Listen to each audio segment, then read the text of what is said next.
walaalayaal anu waxaan la yaabay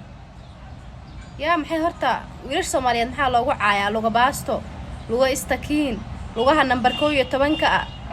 kaana nin markii la dooranayo ma lugihiisa gacmihiisa madaxiisa la fiiriyaa waa sheeko iga maqan aniga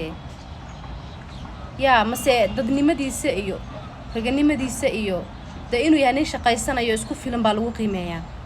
waa ogahay in qofka quruxdiisa iyo boodigiisana ay qayb ka tahay laakiin haduu lagu baastaleeyo oo wixii kale oo dhan ku fiican yahay ma burinayaa waa maya dadka lugiisa maxaa iga galay darbiga ma ku sharaxana guriga decoration miyaa ka dhiganayaa lugiisa isagay ku yaalaane nin tuur la sida u seexda isaga yaqaan haduu ku socdo haday dhibaan ba asaga horta soo ma dhibaysa anay dusha iga saaran tahay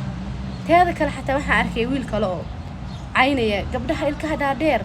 yaa waxa isku ma fiicna balaayo waxa buu sheegay marka asaga hadaa eegtina ilkihii tin camal u deest waxa arkan kaamiradu ma ka sii jeedaa ma selfie isku duuba isma arkamiya wallahi ina comment isaas oo qoray qabato walaalo isma aragtid miya isma arka islaamka ilaahay maqli jiray hadana waxa iska daafaraa marka walaalayaalo gabdhaha Soomaaliyeed wiilasha cayda ka daaya wiilashu adinkuna gabdhaha cayda ka daaya horta ya ida amaanay hada adinka sacaydaan ma ajnabiga ba amaan ka raadina marka inta sayidinka ka tagaa biis Allah muuqaalka 3 daqiiqo aan geeysta hatta